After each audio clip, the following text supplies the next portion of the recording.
आज देहरा में मुख्यमंत्री सुखविंदर सिंह सुक्खू ने अपनी धर्मपत्नी देहरा की विधायिका कमलेश ठाकुर के साथ देहरा में कांग्रेस कार्यालय का विधिवत उद्घाटन किया। उन्होंने कहा कि देहरा चुनाव के समय उन्होंने देहरा की जनता से जो वादा किया था कि एक कार्यालय देहरा में भी होगा, उन्होंने आज अपना वो वादा। प्रदेश सरकार व्यवस्था परिवर्तन से आत्मनिर्भर हिमाचल प्रदेश बनाने का सपना कर रही है साकार। वादा किया, वादा निभाया। 15 माह में 5 गारंटियां पूरी। पहली कैबिनेट में ओपीएस को मंजूरी प्रदान कर पहली गारंटी को पूरा किया। 1,36,000 कर्मचारियों की आस हुई पूरी। दूसरी गारंटी को पूरा कर इंदिरा गांधी प्यारी बहना महिला सुख सम्मान निधि योजना के अंतर्गत 18 वर्ष से अधिक उम्र की पात्र महिलाओं को हर महीने दिए जा रहे 1500 रूपए। लगभग 2,37,000 अन्य महिलाओं की मासिक पेंशन भी 1,150 रूपए से बढ़ाकर 1,500 रूपए की। 680 करोड़ रुपए की राजीव गांधी स्टार्टअप योजना की शुरुआत कर तीसरी गारंटी के अंतर्गत ई टैक्सी खरीदने और निजी भूमि पर सोलर पैनल लगाने के लिए 50% अनुदान। राजीव गांधी स्टार्टअप योजना के तीसरे चरण में किसानों को प्राकृतिक खेती से जोड़ा जाएगा। चौथी गारंटी के रूप में प्रदेश के सभी सरकारी स्कूलों में इस शैक्षणिक सत्र से पहली कक्षा से अंग्रेजी माध्यम आरंभ किया गया है। शिक्षा में गुणात्मक सुधार के लिए हर विधानसभा क्षेत्र में हो रहा Rajiv Gandhi day boarding school का निर्माण। स्कूलों में बेहतर संसाधन जुटाने के उद्देश्य से स्कूलों के क्लस्टर बनाए हैं। डॉक्टर YS परमार विद्यार्थी ऋण योजना आरंभ कर विद्यार्थियों को 1% ब्याज पर 20 लाख रुपए तक के ऋण का प्रावधान है।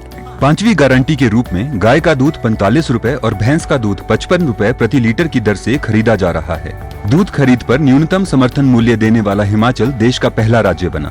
किसानों के लिए देश में पहली बार प्राकृतिक खेती से उत्पन्न गेहूं और मक्की की खरीद को प्रोत्साहन दिया जा रहा है। गेहूं के लिए 40 रुपए और मक्की के लिए 30 रुपए प्रति किलोग्राम न्यूनतम समर्थन मूल्य निर्धारित किया गया। मंडी मध्यस्थता योजना के तहत सेब, किन्नू, माल्टा, संतरा और आम की खरीद 12 रुपए प्रति किलोग्राम और गलगल की खरीद 10 रुपए प्रति किलोग्राम की दर से करने का निर्णय लिया। सूचना एवं जनसंपर्क विभाग हिमाचल प्रदेश सरकार द्वारा जनहित में जारी पूरा किया है। उन्होंने कहा कि चुनावों के वक्त उन्होंने ये भी वादा किया था कि अलग अलग प्रशासनिक विभागों के कार्यालय यहाँ पर खुलेंगे, वह भी आज खुल चुके हैं और उन्होंने इस पर कार्य करना भी शुरू कर दिया है। वहीं इस दौरान सभी विभागों के प्रशासन अधिकारी भी मौके पर मौजूद रहे। मुख्यमंत्री सुखविंदर सिंह सुक्खू ने मीडिया से बात करते हुए क्या कुछ कहा, आइए आप भी सुनिए। जब मैं देहरा आया था और यहाँ चुनाव भी नहीं हुए थे और मैं जू का बनखंडी में शिलान्यास करने के संदर्भ में आया था, उस समय मैंने कहा था कि देहरा के बारे में एक प्रचलन है, देहरा कोई नहीं तेरा। तो उस समय मेरे अचानक मुंह से निकला था देहरा मेरा। अब क्या पता था उसके बाद विधानसभा का चुनाव होना है और विधानसभा के चुनाव के बाद मेरी धर्मपत्नी को यहाँ से चुनाव लड़ना पड़ेगा और हमने चुनाव लड़ा। देहरा की जनता ने बहुत बड़ा योगदान हमको दिया और कांगड़ा की राजनीति में जहाँ 15 विधायक है, एक विधायक कांगड़ा से चुनकर कमलेश ठाकुर जी आई है, तो निश्चित तौर पर देहरा जो 15 कंस्टिट्यूंसी में थोड़ा सा पीछे रह गया था, उसके विकास में हमने धीरे धीरे प्रयास कर रहे हैं और हम इसमें धीरे धीरे आगे बढ़े।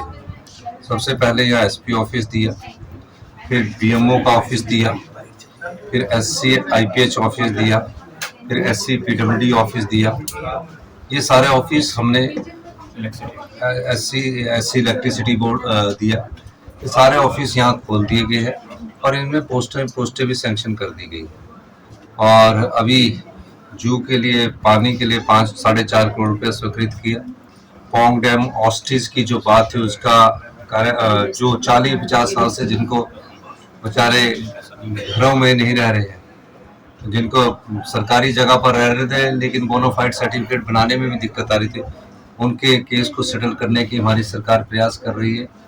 और देहरा 3 विधानसभा क्षेत्रों को सिंचित करता है, जैसे कि ज्वालामुखी है, चश्मा प्रागपुर, तो हर जगह पुलिस की चौकी दी, DSCP ऑफिस डाडा सिब्बा दिया, ज्वालामुखी में दिया, एक्सिन ऑफिस ज्वालामुखी ज्वाला जी दिया। तो ये सारे ऑफिस इसलिए दिए गए कि बड़ा जिला होने के बाद जिले तो कई है, बड़ा जिला होने के बाद इन क्षेत्रों का जो विकास पिछले कुछ समय से रुका हुआ था उसको आगे बढ़ाया जाए। अब एक डिस्ट्रिक्ट में 15 जिले हैं और एक डिस्ट्रिक्ट में 3 जिले हैं, एक में 4 जिले, एक में 5 जिले हैं। जो फंड का एलोकेशन होता है उस फंड के एलोकेशन में जिला वाइज जब एलोकेशन करते हैं तो उसमें थोड़ी बहुत कहीं कमी रह जाती है। लेकिन देहरा को एक हमने इकाई स्थापित कर यहाँ फंड का प्रभाव भी हम कर रहे हैं और मेरा ये मानना है कि आने वाले समय में देहरा को टूरिज्म की दृष्टि से हम विकसित करने जा रहे हैं। देहरा में और पोंग में जहाँ पानी होगा वहाँ शिकारा भी चलाएंगे, हाउस बोट्स भी चलाएंगे, जेट स्की भी चलाएंगे और क्रूज भी चलाएंगे पूरे कांगड़ा क्षेत्र में, क्योंकि मैंने पहले कहा था कि कांगड़ा को टूरिज्म कैपिटल के रूप में हम विकसित कर रहे हैं। इस दिशा में भी हम काम कर रहे हैं और देहरा में जल्दी ही एक अच्छा सा होटल भी हम यहाँ बनाने जा रहे हैं, जिसके लिए अधिक से अधिक हम पैसा स्वीकृत करने की कोशिश करेंगे और जो भी देहरा के विकास में हो सकेगा। पिछले दिनों में देहरा गडकरी जी से मिला था, तो रानीताल से लेकर ये मुबारकपुर तक 4 लेन की बात की थी, उसकी कंसल्टेंसी उन्होंने अपॉइंट कर दी थी। पिछली बार भी मेरी उससे बात हुई थी। और देहरा में जो पुल है, अभी मैंने ज्वाली में एक 66 करोड़ रुपए का पुल का भी स्वीकृति दी है और एक और पुल इन्होंने बताया है मुझे, जिसका अगले साल हम सेतु समुद्र में उसका स्वीकृति दे देंगे। और ये जो पुल की स्वीकृति मिलती है, ये जो हमारा टैक्सेस का पैसा था उसके द्वारा मिलती है, ये भी मैं आपको कहना चाहता हूँ। तो निश्चित तौर पर यहाँ अभी मेरे स्टाफ भी बैठेगा और इस ऑफिस के द्वारा लोगों के कार्य भी